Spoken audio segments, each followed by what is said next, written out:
Dan bagaimana kita mengobati kikir itu atau kekikiran di dalam hati dengan Al-Quran.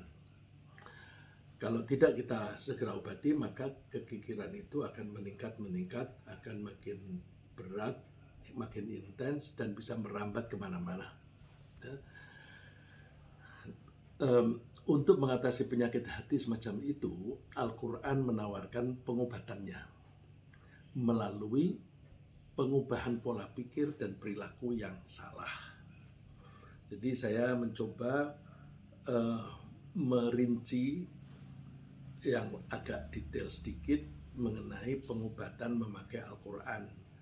Banyak orang yang menganggap Al-Quran itu sebagai obat, lalu kertas ditulis Al-Quran dibakar, dimasukin ke air, airnya diminum. Bukan begitu. Jadi mengobati penyakit hati dengan Al-Quran itu mesti dengan usaha-usaha yang berkaitan dengan kejiwaan. Seperti kalau kita sakit badan, itu kita mesti mencari obat atau bahan apapun yang mengandung kimia yang bisa melawan penyakit tadi. Bahan kimia itu bisa yang natural, masih belum diproses secara kimiawi, ada yang sudah diproses secara kimiawi. Tapi itu obat semacam itu adalah ciptaan Allah yang memang disediakan oleh Allah untuk mengatasi suatu penyakit tertentu. Sebagaimana kita tahu bahwa kalau Allah itu yang memberi kita penyakit, maka Allah juga memberi kita obatnya. Kalau orang misalnya sakit karena virus, maka atau karena kuman yang berlebihan, maka Allah memberikan obat-obat yang bisa mematikan kuman-kuman itu, yang kita seringkali menyebutnya antibiotik. Nah, mesti harus ada proses mengkonsumsi obat itu agar obat itu menyerang penyakit di dalam badan kita. Begitu pula kalau Al-Quran itu obat, maka mengobatinya ya harus dengan cara bagaimana Al-Quran itu diimplementasikan sehingga dia bisa mempengaruhi pola pikir dan perasaan kita. Karena penyakit hati itu berangkat dari pola pikir dan perilaku yang salah. Nah, saya ulang, penyakit hati, apakah itu kikir, dendam, dengki, stres dan sebagainya, itu semuanya dimulai dari pola pikir yang kemudian dikombinasikan dengan perilaku yang tidak wajar, akhirnya muncullah penyakit hati itu. Maka kalau kita mau mengobatinya, ya itunya yang digarap, ya itunya yang digarap. Allah menyebutnya di Al-Quran misalnya, A'udzubillahi minasyaitonirrajim, Ya ayyuhan nasu qad ja'atkum mau'izatun min rabbikum wa shifaa'un lima fis sudur wa hudaw wa rahmatan lil mu'minin. Wahai orang-orang yang beriman, telah datang kepada kalian nasihat. Mau'izah itu nasihat dari Tuhanmu. Wa shifaa'un lima fis sudur, dan obat untuk yang ada di dalam dada. Obat untuk yang ada di dalam dada, berarti itu emosi. Penyakit jiwa yang saya sebutkan tadi, ada dengki, ada iri dan sebagainya. Itu kan kita seringkali menyebutnya aja iri hati. Orang itu hatinya dengki, hati. Ya. Jadi kita mengambil Al-Quran ini sebagai obat hati. Wahudan, dan Al-Quran itu sekaligus petunjuk. Kalau petunjuk ini dikaitkan dengan penyakit, ya petunjuk bagaimana cara mengobati hati itu. Wa rahmatan lil mu'minin, dan sekaligus Al-Quran itu kasih sayang bagi orang mukmin.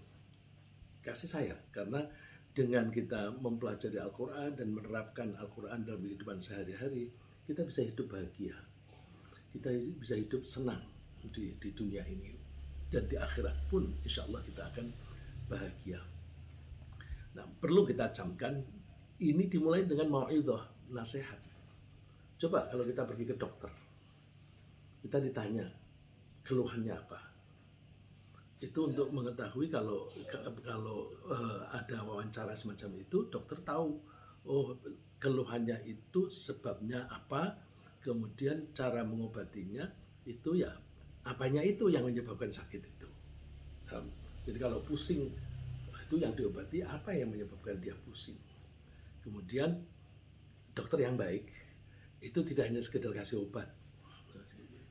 Dokter yang menghemat waktu supaya bisa melayani pasien lebih banyak, itu udah langsung kasih resep ini. Terus gimana dok? Udah diminum aja. Itu bukan dokter yang baik.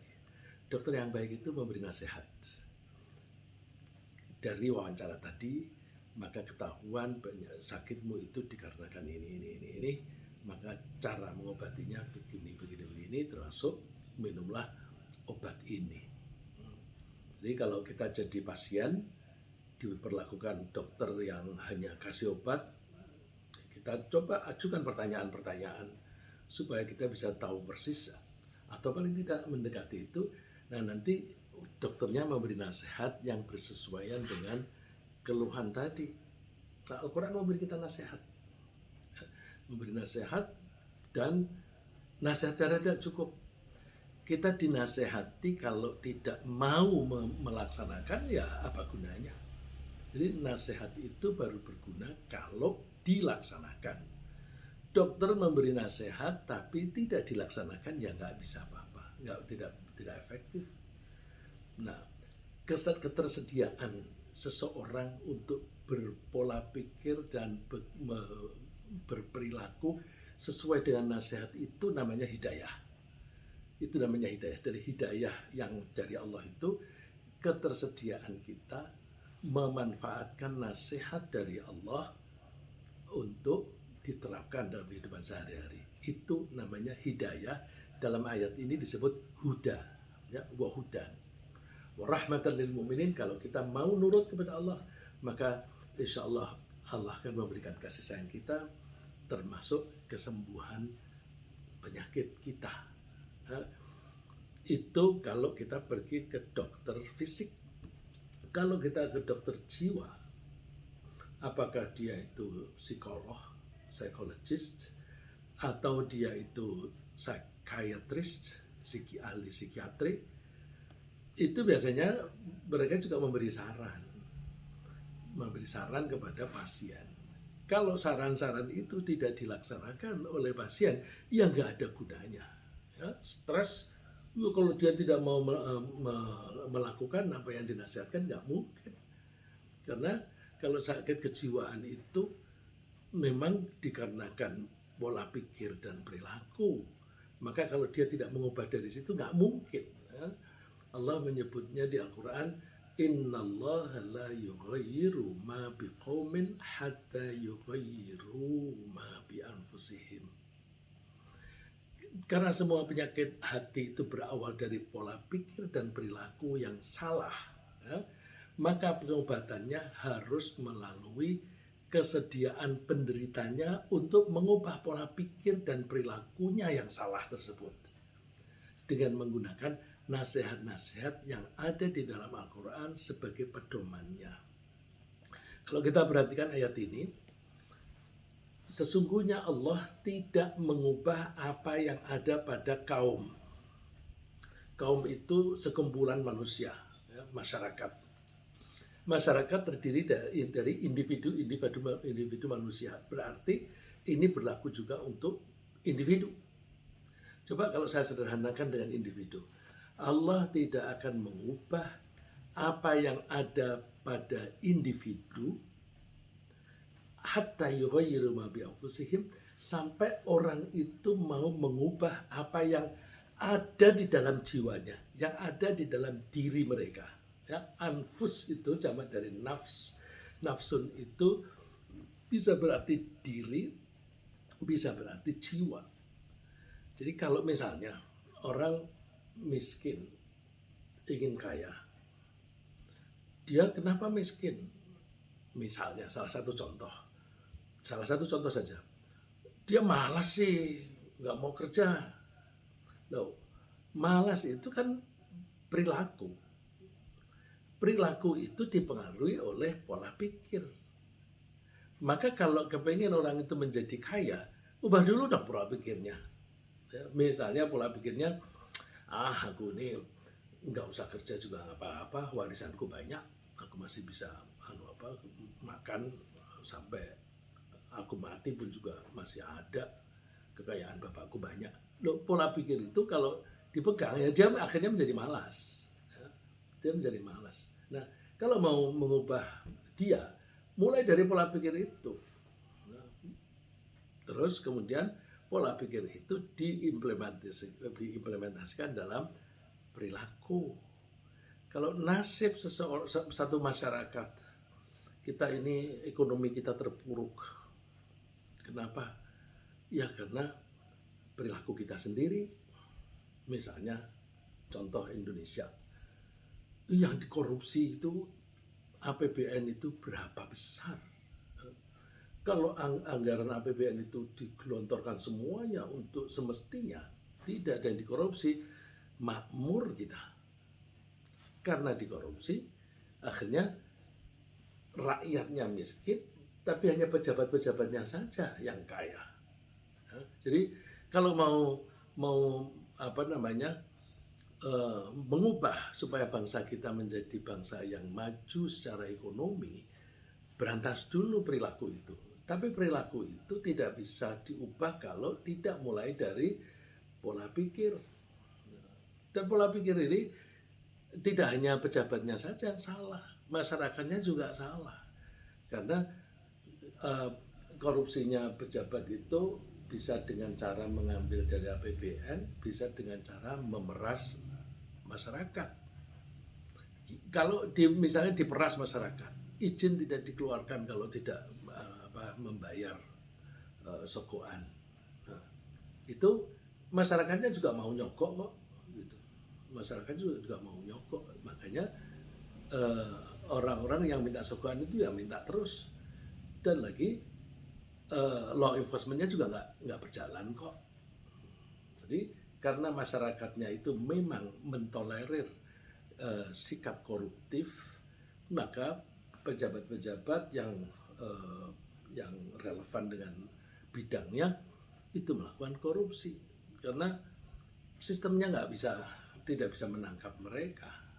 Jadi oleh karena itu kalau kita mau mengubah nasib, jadi kalau sesungguhnya Allah tidak akan mengubah apa yang ada pada masyarakat. Apa yang ada masyarakat itu kan dirasakan sebagai nasib. Coba kalau kita artikan nasib, Allah tidak mengubah nasib suatu masyarakat sebelum masyarakat itu mau mengubah yang ada di dalam diri mereka, di dalam diri masing-masing anggota masyarakat itu. Tapi ini bukan berarti bahwa masyarakat itu bisa mengubah nasib secara langsung.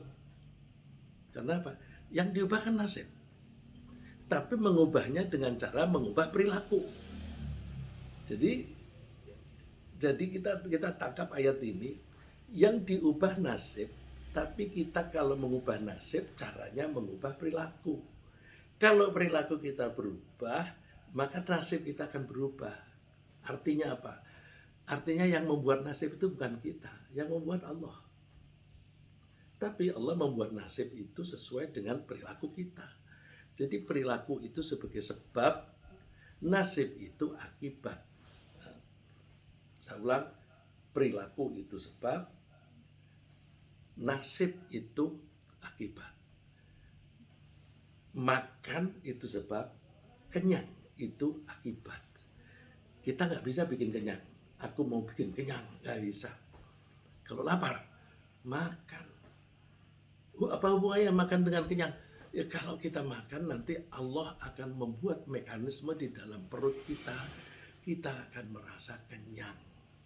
Jadi akibat itu bidangnya Allah, tatarannya Allah. Tataran kita melakukan sebab. Maka kalau kita punya penyakit hati itu akibat. Karena itu akibat, maka caranya kita ubah sebabnya. Sebabnya apa? Pola pikir. Saya tadi kaitkan antara perasaan dan antara pola pikir dan perasaan. Saya pernah memberikan contoh semacam itu. Kalau ada ular berjalan melata mendekati kita, apakah kita takut atau senang? Tergantung pola pikir. Kalau saya menganggap bahwa ular ini berjalan mendekati aku bisa digigit, aku bisa kena bisanya, aku bisa sakit, dan bahkan aku bisa mati. Kesimpulannya apa? Ular ini mengancam aku. Jadi kesimpulan ular ini mengancam aku. Karena kita menafsirkan bahwa ada ular yang mengancam aku, perasaan yang ada takut. Bandingkan ularnya berjalan melata berjalan ke arah kita. Misalnya saya ular ini tidak berbisa nih. Terus ini perutnya gendut sekali, berarti dia kenyang. Ular kalau sudah kenyang itu nggak seperti manusia. Sudah kenyang dia nggak kepengen makan lagi, nggak rakus. Kalau manusia kan kenyang tetap aja rakus. Nah, dia enggak. Dan aku punya pengalaman bagaimana cara menjinakkan ular. Pernah kursus menjadi pawang ular gitu. Ular datang, dia senang. Wah, duit nih. Kalau aku tangkap ular ini, aku punya teman yang kerjaannya koleksi ular. Dia mau membeli mahal. Dia belum punya ular jenis ini. Terus dia tangkap, senang dia. Jadi yang penting kesimpulan dari kita mengamati sesuatu, terus kita pikir, pola pikirnya tadi yang saya bilang pola pikir itu menghasilkan kesimpulan itu akan men-trigger, akan menggerakkan emosi. Kalau sudah ada kesimpulan, maka emosi itu dengan sendirinya akan jalan. Begitu, ini yang mengancam jiwaku ini. Itu kita nggak bisa ngerem dah, langsung saja takut. Nah, kalau sudah takut, mekanisme dalam tubuh ini berjalan sendiri. Yaitu si adrenalin akan keluar jumlah banyak. Adrenalin itu akan memicu peredaran darah, jantung itu berdenyut lebih sering. Kemudian dengan adanya aliran darah yang lebih banyak, maka paru-paru membutuhkan oksigen yang banyak, lalu pernafasannya menjadi terengah-engah supaya masukan oksigen itu cukup banyak untuk memadai aliran darah yang banyak. Itu menambah tenaga. Dengan tambahnya tenaga, maka kita bisa menggunakan tenaga itu untuk lari dari bahaya itu atau melawan. Fight or flight. Fight, perangi, lawan. Or flight atau lari. Jadi kalau kita ingin mengobati jiwa kita, itu kita biasanya berkaitan dengan perasaan. Perasaan itu dimulai dari pola pikir. Pola pikir itu dipengaruhi oleh input dari pola pikir kita. Pola pikir kita itu dipengaruhi ilmu pengetahuan yang kita punya, dipengaruhi pengalaman yang kita sudah pernah punya, dipengaruhi keyakinan yang ada di dalam diri kita, dan masih banyak lagi. Nah, oleh karena itu, kita membangun pola pikir itu penting sekali. Penting sekali. Belajar, ilmu itu kita belajar, sehingga kita mempunyai kekayaan yang cukup untuk mengolah data, ya, untuk mengolah informasi dan mengolah data di dalam pikiran kita. Terus keyakinan itu juga perlu, karena keyakinan itu yang membuat kita tegar. Kalau kita tidak yakin, kita tidak akan tegar. Dan orang Islam harus yakin. Kalau bilang asyhadu alla ilaha illallah itu mesti harus yakin. Kata-katanya saja, asyhadu, aku bersaksi tidak ada Tuhan kecuali Allah. Bersaksi berarti sudah melalui proses yang kemudian ada kesimpulan. Nah, tidak mungkin ada Tuhan dua. Kalau ada Tuhan dua, pasti masing-masing akan menunjukkan kekuatannya. Kalau masing-masing menunjukkan kekuatannya, pasti mereka beradu. Kalau mereka beradu, mesti ada yang menang dan ada yang kalah. Kalau ada yang menang dan kalah, Tuhan kok kalah? Nggak mungkin. Jadi Tuhan itu hanya satu. Dan sebagainya. Ya. Itu oleh karena itu kalau kita membaca Al-Quran, bahwa Al-Quran itu obat, itu jangan diartikan lalu terus air dimasukin Quran, mushaf atau tulisan, terus airnya diminum, nggak begitu. Nah, kita ambil coba contoh kikir. Kikir itu berawal dari penyakit hati yang ringan, mulai dari kikirnya sedikit. Misalnya apa? Dimulai dengan penyakit yang ringan itu apa? Kegalauan atau kekhawatiran. Galau apa? Galau itu beda dengan takut. Kalau galau itu takut, tetapi ketakutannya belum jelas. Kalau saya tadi bilang takut pada ular, obyeknya jelas. Maka kita tidak bilang galau terhadap ular, enggak. Takut terhadap ular. Tapi kalau galau, itu obyeknya enggak jelas. Atau kekhawatiran. Kalau kekhawatiran itu mungkin obyeknya jelas, tetapi lingkungan yang mempengaruhi obyek tadi tidak jelas. Sehingga kita masih kadang-kadang khawatir anakku selamat atau tidak. Itu obyeknya jelas, anak. Tetapi apa yang mengitari dia, situasinya kayak apa, itu membuat kita khawatir. Jadi kikir itu berawal dari penyakit hati yang ringan, berupa kegalauan atau kekhawatiran yang tidak menentu bagi seseorang. Pikirannya adalah apakah dia bisa menyisihkan cadangan harta untuk kebutuhan konsumsi atau biaya pengobatan di hari tua. Ini umum ya. Jadi kalau orang bilang wajar dong itu kan manusiawi. Iya, galau itu manusiawi, tapi tenang juga manusiawi. Jadi jangan satu sisi. Galau itu kan manusiawi, kikir itu kan manusiawi. Iya, tapi orang itu bisa kikir, bisa murah hati. Orang itu bisa galau, bisa tenang. Jadi kalau bilang galau itu manusiawi, bilang juga dong kalau tenang itu manusiawi, gitu. Jadi kegalauan itu tidak menentu.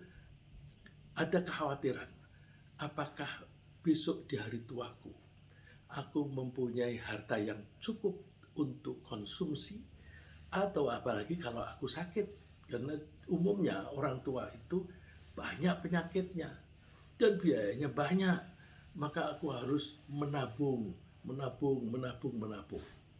Jadi menabung itu bagus nggak? Oh perlu. Tapi kegalauannya nggak perlu, ya.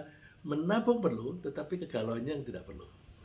Jika kegalauan semacam ini tidak segera diatasi dengan baik, maka kegalauan bisa berkembang menjadi ketakutan. Takut miskin, takut tidak bisa makan. Dan ketakutan itu berlangsung lama. Takut yang sebentar itu wajar.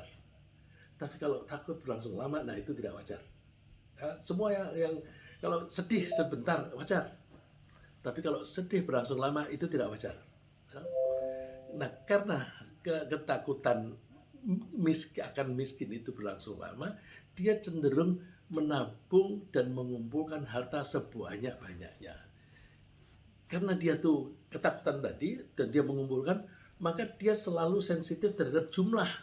Saya bilang sensitif itu artinya berapa ya jumlahnya ya? Bertambah apa berkurang ya?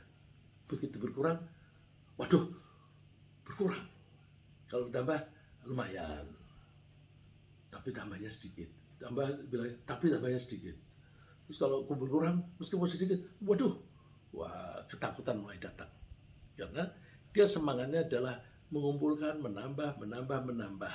Maka kecenderungan perilaku yang bisa dilihat orang yang semacam itu gejalanya adalah alladzi jama'a malan wa 'addadah yahsabu anna malahu akhladah. Ini dua ini harus dirangkai ya. Orang itu cenderung mengumpulkan harta dan dihitung lagi. Menghitungnya diulang-ulang ya. Kata-katanya itu ad-dadah. Ya, bahasa Arab ini aslinya ini ada artinya menghitung. Tapi kalau ada menghitung-hitung. Nah, kalau kita kan menghitung-hitung, hitungnya diulang 2 kali. Menghitung-hitung. Kalau bahasa Arab danya aja yang diulang. Ad-dada. Itu. Ada menjadi ad-dada. Hitung lagi. Tapi semangatnya ngitung apa? Jangan misalnya kita lihat abang sopir Mikrolet itu kan suka menghitung sambil jalan itu, ngitung lagi. Apakah yang seperti itu? Bukan yang seperti itu. Yang penting pola pikirnya itu apa? Kalau sopir Mikrolet itu atau si angkot itu kan ngitung jumlahnya sudah cukup belum untuk setor. Kalau ini bukan, yahsabu anna malahu akhladah. Dia menyangka bahwa hartanya lah yang membuat dia survive. Hartanya lah yang membuat dia bisa mempertahankan hidup. Kalau hartanya berkurang, waduh, aku apa bisa mempertahankan hidup? Jumlah banyak itu, dia pikirannya ke depan. Mempertahankan hidup bukan sekarang, besok dari tua. Gitu. Oke, kita teruskan. Karena dia merasa sangat penting untuk menambah lagi jumlah hartanya, dia sangat khawatir jika jumlahnya berkurang. Baik berkurangnya itu karena dibelanjakan untuk kebutuhan dia, atau apalagi disedekahkan. Nah, ini lebih-lebih lagi, sedangkan mereka nggak berani. Itulah makanya seringkali kita jumpai ada orang yang kaya tapi penghematannya berlebihan. Menghemat bagus, tapi menghemat berlebihan itu jadinya kikir. Jadi orang itu kaya, tapi penghematannya berlebihan. Menghematnya itu saking betul-betul menghemat sampai untuk makannya dia sendiri aja dia juga menghemat. Jadi menghematnya berlebihan. Menghemat itu kebalikan dari boros. Ya. Menghemat bagus, boros tidak bagus. Tapi menghemat menjadi buruk jika penghematan itu berlebihan sehingga bisa disebut sebagai kikir atau pelit. Contohnya misalnya ya, orang semacam itu. Ketika dia bepergian ke luar negeri, untuk biaya makan saja dia selalu menghitung dengan kalkulator. Saya kan sering pergi ke luar negeri dengan teman-teman. Nah, itu ada yang di sakunya selalu ada kalkulator. Kalau mau beli apa-apa, berapa dia? Hitung. Waduh, banyak banget gitu. Mau makan. Sekali makan $20. Waduh, wah ini kalau di Jakarta dapat apa? Ya. Jadi dia menghematnya itu sampai khawatir nanti pulang tidak punya duit. Padahal dia pergi ke luar negeri itu kalau dia diutus oleh perusahaan atau lembaga, dia udah dikasih uang saku. Kasih uang saku dari perusahaan atau oleh kantornya. Tapi dia memilih makan yang murah. Seperti apa? Fast food. Kalau di sini McD itu termasuk mewah. Kalau di luar negeri McD itu makanannya orang kecil. Orang yang pelit-pelit, makanya orang yang miskin gitu. Makanya sih kebanyakan kan take away, beli bawa. Itu berarti mereka bisa menghemat ruang untuk makan. Kalau restoran yang biasa itu kan harus menyediakan ruang makan itu yang besar gitu. Ya. Nah, orang semacam ini, meskipun kekayaannya sudah menumpuk bagaikan gunung, akan tetapi dia kikir, merasa sayang, menggunakannya untuk belanja. Untuk belanja saja kikir, apalagi untuk sedekah. Coba Allah sampai mengkritik kita manusia. Qul law antum tamlikuna khazaina rahmati rabbi idzal la amsaktum khasyatal infaq wa kana al-insanu qatura. Katakan, seandainya kalian itu memiliki perbendaharaan kasih sayang Allah berupa rizki, rizkimu banyak sampai seluruh kekayaan di dunia ini milikmu misalnya, idzal la amsaktum, kalian akan menggenggam harta itu, takut membelanjakannya. Memang manusia itu mempunyai bakat untuk kikir. Bakat kikir. Bakat kikir itu tadi saya bilang untuk menabung bagus, menghemat bagus, tapi tidak boleh berlebihan. Ya. Kenapa kita itu cenderung menghemat? Karena kita manusia itu bisa memprediksi atau memperkirakan apa yang mungkin terjadi besok pagi, apa yang terjadi di masa depan. Oleh karena itu, kalau mencari penghasilan, itu yang dipikirin bukan untuk makan hari ini saja, tapi bagaimana besok. Coba kadang-kadang berlebihan, bukan untuk diri saya sendiri saja, tapi untuk anak dan cucu. Wah, itu berlebihan. Untuk anak dan cucu, kamu sendiri belum tentu besok masih hidup, besok pagi belum tentu masih hidup, yang dipikirin cucu. Itu terus akhirnya apa? Dia mempunyai harta yang banyak, harta itu untuk bekal hidup di dunia, ternyata hartanya sisa banyak. Padahal untuk mencari harta yang sisa banyak itu, dia itu harus menggunakan waktunya penuh sehari, malah bisa 24 jam. Tidur pun mikirin tuh. Mikirin apa yang akan dilakukan besok. Jadi pikirannya tuh kerja 24 jam. Terus dia tidak sempat memikiri bekal untuk besok di akhirat. Yang dipikiri bekal di dunia, pikirin, kerjain terus. Padahal cadangan sudah banyak. Terus cadangan untuk di akhirat, lupa dia. Begitu meninggal, hartanya masih banyak, jadi rebutan ahli warisnya. Berantem. Wah, kita lihat banyak itu orang-orang yang berantem karena warisan. Bukan hanya orang yang tidak beragama, banyak orang muslim yang seperti itu. Saya sering mendapatkan keluhan, kasihan, saya tidak menyangka bahwa keluarga itu mengalami itu. Jadi harta itu memang menggoda. Karena itu kita mesti mempunyai pola pikir yang benar. Jika keberhasilan seseorang, jika keberhasilan seseorang dalam mengumpulkan harta itu menimbulkan rasa bangga. Jadi biasanya kan orang kalau nabung, duitku banyak. Terus nabung, beli mobil, terus dia lihat, perhatikan ini simbol kesuksesanku. Nah, kalau pengumpulan harta itu menghasilkan rasa bangga, maka penyakit hatinya bisa berkembang lagi, ya, berkembang lebih lanjut. Dari tadi asalnya dari kikir, kemudian muncul rasa cinta dunia. Cinta dunia itu penyakit. Karena apa? Dunia itu bakal kita tinggalkan, tapi dicintai. Ya, masih ingat saya dulu pernah bilang bahwa kita itu akan sedih bila kita kehilangan sesuatu, dan sesuatu itu kita cintai. Ada hilang, ada cinta. Ada cinta, ada hilang. Kalau cinta dan hilang ini ketemu, maka terjadilah sedih. Nah, kalau orang itu mencintai dunia, dia berarti punya potensi akan sedih, berpisah dengan dunia. Nah, orang semacam ini, kalau kehilangan sedikit aja, udah sedih dan bisa frustasi. Bisa frustasi, malah bahkan kalau jumlahnya banyak bisa depresi. Tapi kalau orang yang tidak cinta dunia, hilang ya udah. Nah, bisa juga bukan berupa sedih tapi kekhawatiran. Kan sedih itu kalau sesuatu kita mencintai sesuatu dan yang kita cintai hilang. Nah, kalau kita cinta dunia, kita sudah tahu nih bahwa suatu saat akan mati, maka orang itu menjadi takut mati. Oh, itu penyakit. Orang takut mati itu penyakit, karena itu menjadi stres dia. Ya.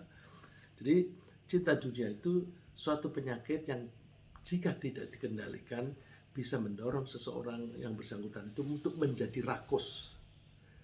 Rakus itu penyakit hati lagi. Jadi dari kikir bertambah menjadi rakus, bukan berubah, bertambah menjadi rakus. Orang yang rakus kan mengambil hak, punya kecenderungan mengambil hak orang lain, merampas hak orang lain. Korupsi itu termasuk merampas hak orang lain. Oh, itu rakus. Nah, orang yang rakus begitu kaya pasti pelit, karena rakus itu berangkat dari cinta cinta dunia. Cinta dunia itu berangkat dari kikir tadi. Allah kalau menggambarkan, kalla bal la tukrimuna al-yatim wa la tahadduna ala ta'amil miskin wa ta'kuluna at-turatha aklan lamma wa tuhibbuna al-mal hubban jamma. Sekali-kali jangan begitulah. Kalian itu tidak memuliakan anak yatim. Anak yatim disengsarakan, dibiarkan sengsara. Dan kalian tidak mau menganjurkan memberi makan orang miskin. Menganjurkan aja tidak mau, apalagi memberi. Dan watakuluna turath, kalian makan harta warisan dengan dicampur. Warisan adiknya diambil, ya, terus dikuasai, dihabiskan. Adiknya tidak dapat apa-apa. Dan kuncinya, watuhibbunal mala hubban jamma, kalian mencintai harta itu dengan cinta yang berlebihan. Nah, hati-hati, itu penyakit hati.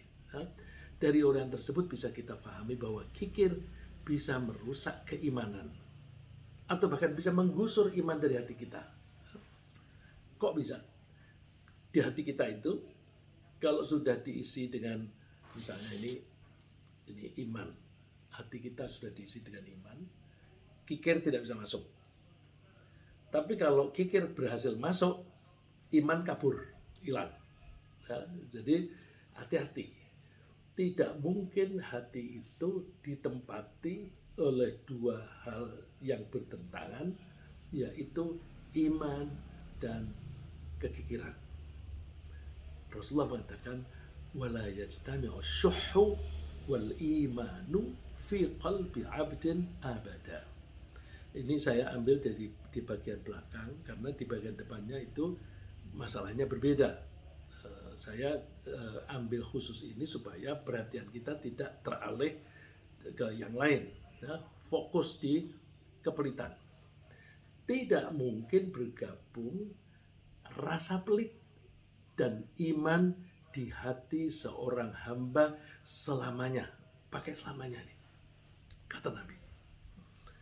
Pelit di sini, kikir ini tidak memakai kata bukhl. Bukhl yang kita pakai bahasa Indonesia bakhil, ya, bakhil itu action. Kalau syuh itu di pola pikir. Ya, pola tadi saya bilang, pola pikir itu berpengaruh terhadap perilaku, tindakan. Ini yang Rasulullah bahas, syuh itu pola pikir pelit. Yang saya bilang tadi, kalau aku tidak mempunyai tabungan cukup, aku besok makan apa? Itu kan pola pikir. Kalau aku ngasih sedekah, berarti kurang dong. Kalau kurang, cadanganku berkurang. Berarti aku ada kemungkinan terancam masa depanku. Itu pola pikir. Nah, pola pikir pelit tidak bisa bergabung dengan iman. Iman itu juga pola pikir. Coba, iman itu kan rukun iman ada 6. Nomor 1, percaya kepada Allah, percaya kepada malaikat, percaya kepada utusan Allah, percaya kepada hari akhir, percaya kepada qada dan qadar dan sebagainya. Ya. Nah, ini semuanya kan dimulai dengan percaya. Percaya itu kan pola pikir. Jadi di qalbi, di hati seseorang. Hati itu kalau dalam bahasa Quran yang saya tangkap, berpikir itu pola pikir mesti melibatkan otak dan melibatkan hati. Tadi saya bilang ada ular, kita lalu timbang-timbang ular ini ke arah sini dan bisa gigit saya, maka dia mengancam saya. Itu di sini. Begitu kita mengatakan mengancam, muncul rasa takut di hati. Ya, di hati. Hatinya gimana gejalanya? Dengan ada rasa takut, maka adrenalin akan keluar. Adrenalin itu akan memicu jantung. Nah, jadi pola pikir itu melibatkan pikir otak dan melibatkan jantung. Jantung itu indikatornya, indikator bahwa pola pikirmu tadi salah, gitu. Pola pikirmu tadi salah, maka jantungnya akan bereaksi yang salah. Jadi kita mesti memikirnya itu menyeluruh, ya, komprehensif. Tidak mungkin, kok bisa dikatakan tidak mungkin bertemu? Logikanya gimana sih? Ya, oleh karena itu betapa penting mengobati penyakit hati sedini mungkin. Ya. Mulai dari penyakit itu masih kecil, masih sedikit, berantas. Sebelum penyakit itu bertumbuh dan berkembang lebih banyak. Ya. Bertumbuh makin gede, berkembang bertambah. Al-Quran adalah obat mujarab, obat yang ampuh, yang jika diterapkan ajarannya, penyakit hati tidak akan tumbuh. Kalau seseorang menerapkan ajaran Al-Quran, sebelum munculnya sesuatu penyakit hati, maka penyakit hati pun tidak akan menghinggapinya. Artinya, pelajaran Al-Quran bisa mengobati, bisa mencegah. Jadi kalau pengobatan mencegah penyakit itu lebih baik daripada mengobati. Mengobati itu kalau sudah terlanjur sakit terus diobati. Yang lebih penting jangan sampai kita sakit, gitu. Oleh karena itu pola pikir Quran yang dianjurkan oleh Al-Quran kita pakai selagi kita sehat. Dengan kita sehat, maka kita tidak akan terhinggapi oleh penyakit itu.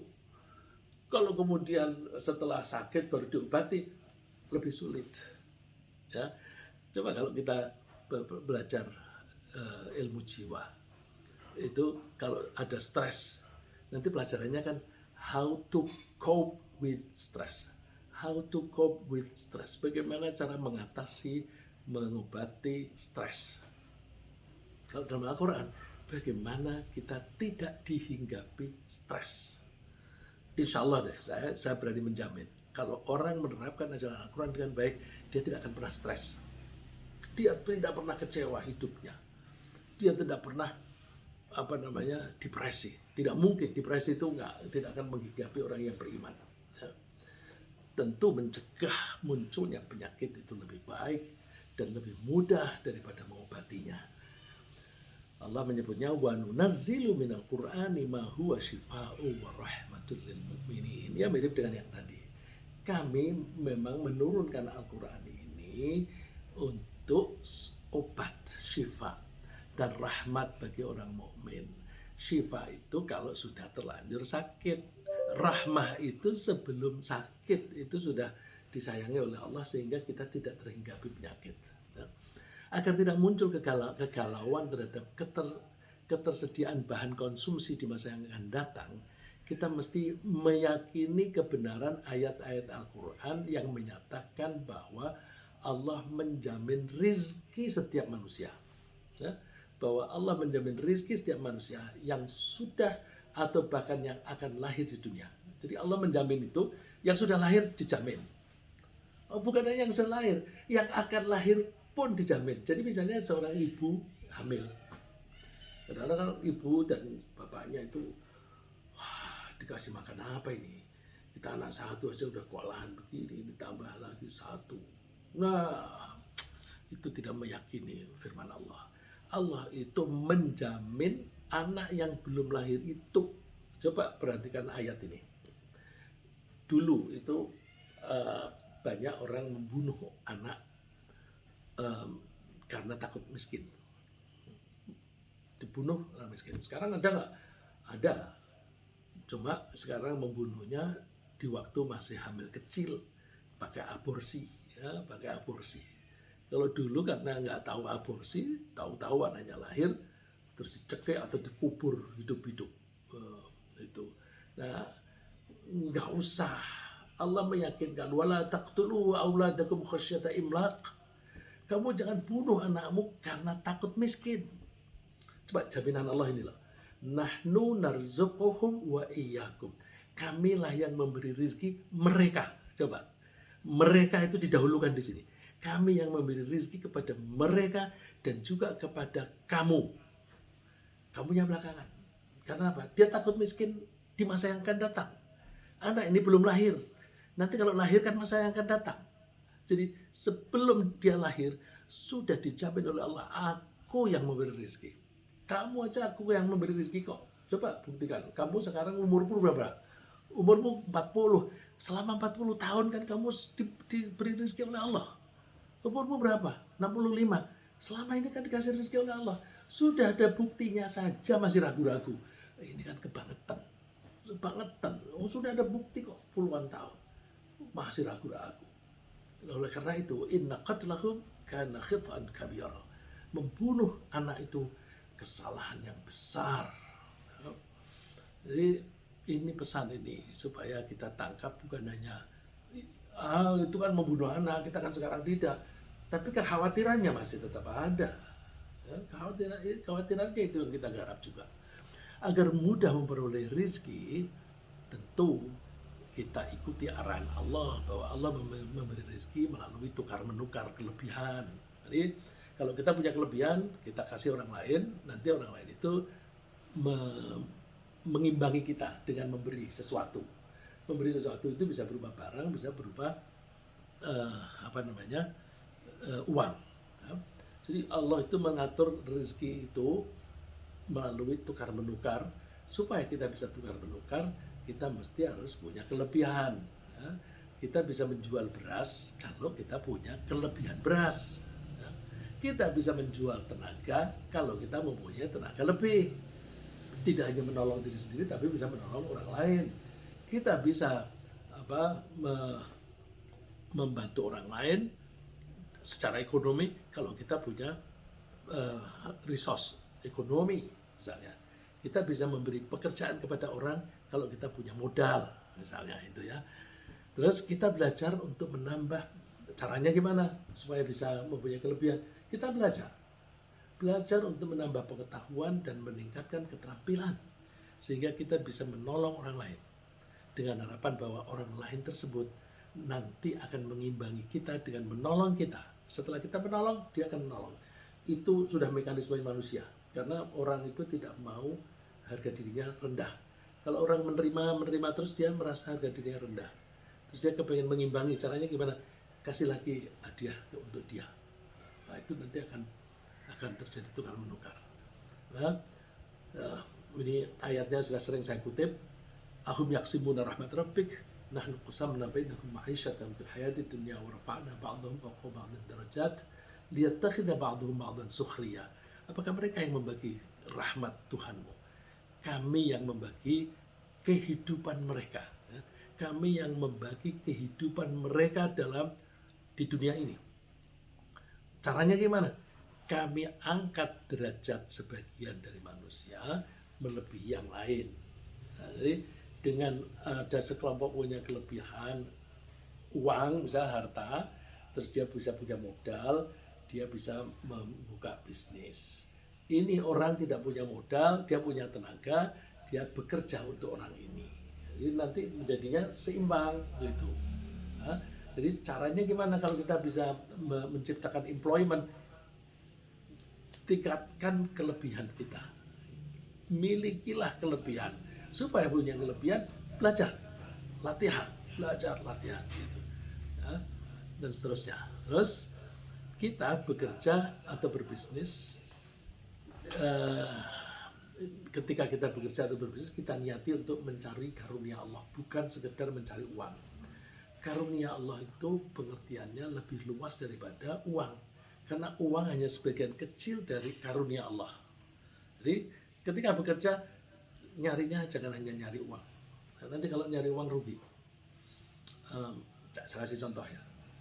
Kalau kita bekerja aja untuk mencari uang, misalnya Saya dulu bekerja sebagai wartawan. Kalau saya menghitung gaji saya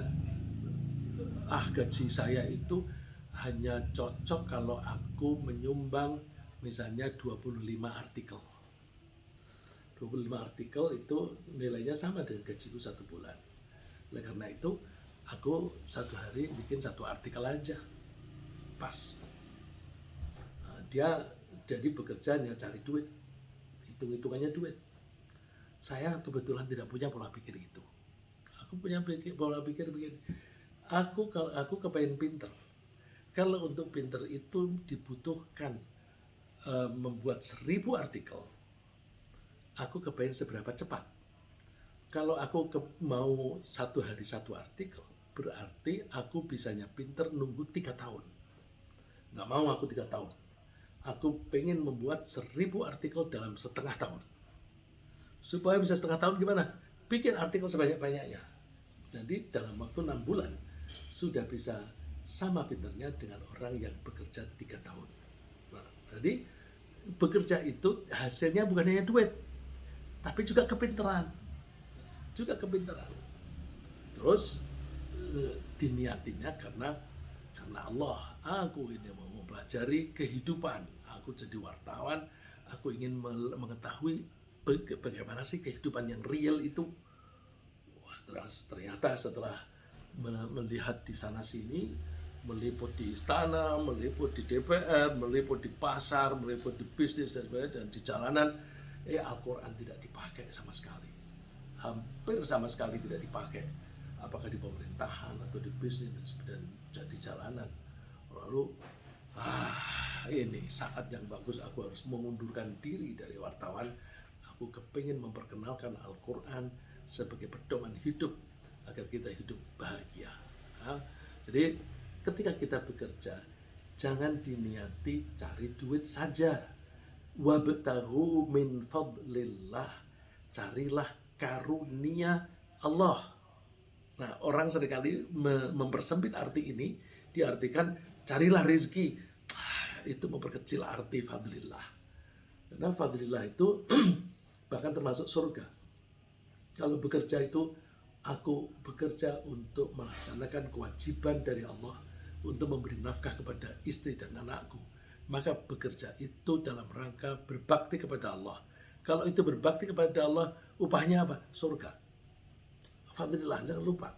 Nah, orang kalau bekerjanya itu karena mencari karunia Allah, nggak berani itu korupsi. Nggak berani. Kalau korupsi, aku nggak akan dapat fadlillah. Aku dapatnya duit doang. Begitu. Nggak mau macam-macam. Ya. Begitu juga kita memperoleh keuntungan atau gaji, kita segera bersyukur. Jadi, bersyukur ini termasuk pola pikir yang bisa mengatasi kekikiran tadi. Kita segera bersyukur kepada Allah yang telah memberi kita karunia-Nya. Karena apa? Bersyukur itu akan mendorong kita untuk tunduk, bukan mendongak. Orang bersyukur itu terus tunduk. Ya Allah, terima kasih Allah. Tapi kalau orang yang tidak bersyukur, bangga. Aku duitku banyak, gitu. Nah, terus karena itu menjadi kebanggaan. Kalau menjadi kebanggaan, akhirnya dia menjadi mempunyai dorongan untuk memburu duit itu agar bisa makin sombong, makin membanggakan diri. Terus kalau bersyukur itu gimana?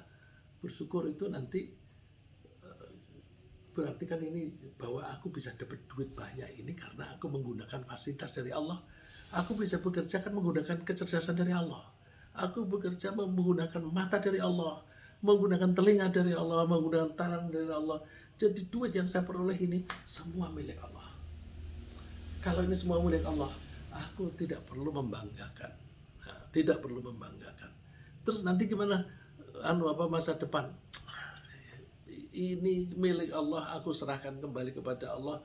Nanti masa depan aku juga dijamin oleh Allah. Terus ketika kita berbisnis atau bekerja, kita mesti menyadari bahwa kebutuhan kita dalam kehidupan ini tidak terbatas hanya pada uang dan harta. Jadi kita hidup ini, kebutuhan kita bukan hanya uang.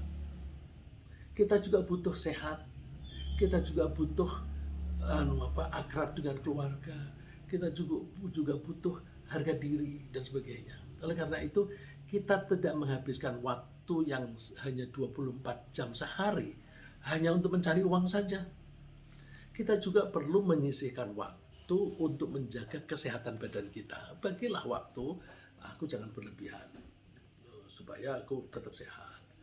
Terus kita gunakan sebagian waktu untuk membangun dan menjaga kasih sayang antar anggota keluarga. Anak-anak itu butuh perhatian. Kalau kita duit terus, anak-anak itu tidak dapat perhatian, akan merasa tidak disayangi. Sisihkan juga waktu untuk beribadah, mengabdi kepada Allah. Beribadah itu menenteramkan hati. Gunakan waktu untuk menambah ilmu, supaya kita itu iman kita makin hari makin baik.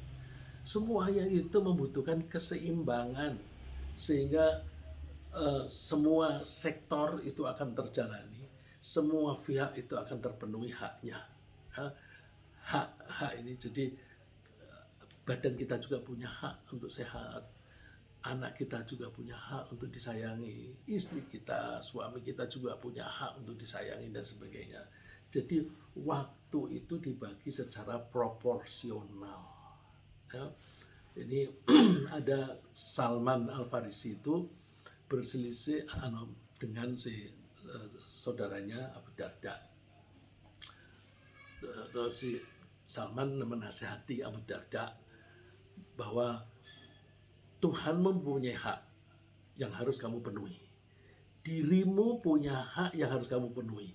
Keluargamu punya hak yang harus kamu penuhi. Oleh karena itu, berikanlah hak kepada semua pihak yang memilikinya. Nah, setelah ada perdebatan seperti itu malam hari, lalu mereka berdua lapor kepada Rasulullah SAW akan perselisihan itu. Kata Nabi Muhammad apa itu? Salman betul. Salman betul. Nah, kalau Salman sudah mengatakan betul, berarti statement tadi berlaku untuk kita terapkan. Jadi jangan lupa, semua punya hak dan semua harus kita penuhi kewajibannya. Kita wajib memenuhi hak mereka, maka kita harus membagi waktu kita secara proporsional supaya mereka semuanya terpenuhi. Kita mesti selalu ingat bahwa masa hidup kita di dunia ini hanya sebentar. Dan setelah kita jalani beberapa tahun umur kita, itu berarti setelah kita hidup beberapa tahun, maka sisa umur kita itu makin pendek. Kalau sisa umur kita makin pendek, maka deadline makin dekat. Deadline kalau wartawan ini selalu sensitif dengan deadline. Deadline-nya jam 7 harus selesai nulisnya. Deadline itu kan ada dari kata line garis, dead itu mati. Jadi sebenarnya deadline itu yang cocok untuk kematian kita. Kematian kita itu makin dekat, deadline kita makin dekat. Maka ketika mencari harta, kita mesti mengukur kira-kira seberapa banyak kebutuhan kita. Tidak perlu kita menghabiskan waktu untuk mencari bekal di dunia yang makin hari makin habis, dan harta yang tersisa tidak akan berguna bagi kita. Kita mesti selalu ingat bahwa kita juga harus mengumpulkan bekal untuk kebahagiaan kita di akhirat nanti. Jangan sampai kita memiliki sisa banyak dari bekal di dunia, tapi kita tidak memiliki bekal yang cukup atau bahkan defisit untuk kehidupan akhirat. Kalla bal tuhibbunal ajilata wa tadharunal akhirah. Jangan begitu, janganlah demikian. Kalian itu terlalu suka kepada yang instan, ajilah itu yang buru-buru. Kalian suka yang instan itu di dunia ini. Semuanya instan, apa-apa sekarang. Wa tadharunal akhirah, kalian meninggalkan, tidak mempedulikan yang akhirat. Akhirat itu kemudian. Jadi kalian itu maunya sekarang, yang nanti kalian tidak peduli. Jadi jangan hanya memperhatikan yang sekarang, tapi juga yang nanti.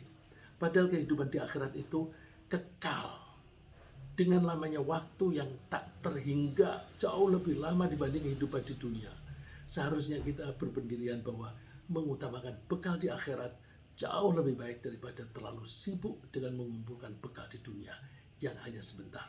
bal tu'thiruna al-hayatad dunya wal akhiratu khairu wa abqa. Karena tadi maunya tuh yang instan, akhirnya apa? Kalian memilih untuk menekuni kehidupan di dunia, padahal kehidupan di akhirat itu khairu wa abqa, lebih baik dan lebih kekal. Oleh karena itu, apapun yang kita lakukan, termasuk berbisnis, bekerja, kita niatkan untuk mencari karunia Allah, terutama karunia di akhirat yang berupa kenikmatan kehidupan di akhirat. Allah menganjurkan kita, sabiqu ila maghfiratin min rabbikum, bergegas-gegaslah, bercepat-cepatlah kalian untuk mencari ampunan Tuhanmu dan mencari surga. Surga itu luasnya seluas bumi dan langit dan disediakan untuk orang yang beriman kepada Allah dan utusannya. Dan surga itu adalah karunia Tuhanmu. Jadi karunia itu termasuk surga. Surga itu karunia Tuhan Allah yang Allah berikan kepada orang yang dikehendaki. Allah wallahu dzul fadlil azim. Allah adalah yang memiliki karunia yang besar. Jika kita berbuat sesuatu dengan tujuan untuk dipetik hasilnya, dan ini ada prinsip satu lagi. Kalau kita berbuat sesuatu tujuannya agar hasilnya atau panennya bisa kita petik di akhirat, maka kita akan mendapatkan hasil di akhirat plus di dunia. Saya ulang. Jadi kalau kita bersedekah dengan harapan pahala di akhirat, nanti kita di akhirat dapat, di dunia dapat. Tapi sebaliknya, kalau kita itu melakukan sesuatu dan kita mengharapkan hasilnya di dunia dapat, tapi di akhirat nanti kita nggak dapat, hilang. Logikanya gimana? Gampang itu, logikanya gampang. Tapi ayatnya dulu. Man kana yuridu harthal akhirati nazid lahu fi harthi. Siapa yang menghendaki panen di akhirat, akan aku tambah panenannya. Tapi yang menginginkan panen di dunia, aku kasih dia di dunia, tapi di akhirat dia nggak dapat apa-apa. Misalnya orang bersedekah hanya karena Allah, dia tulus. Orang yang kita kasih hadiah, kita kasih sedekah dengan tulus hati itu merasa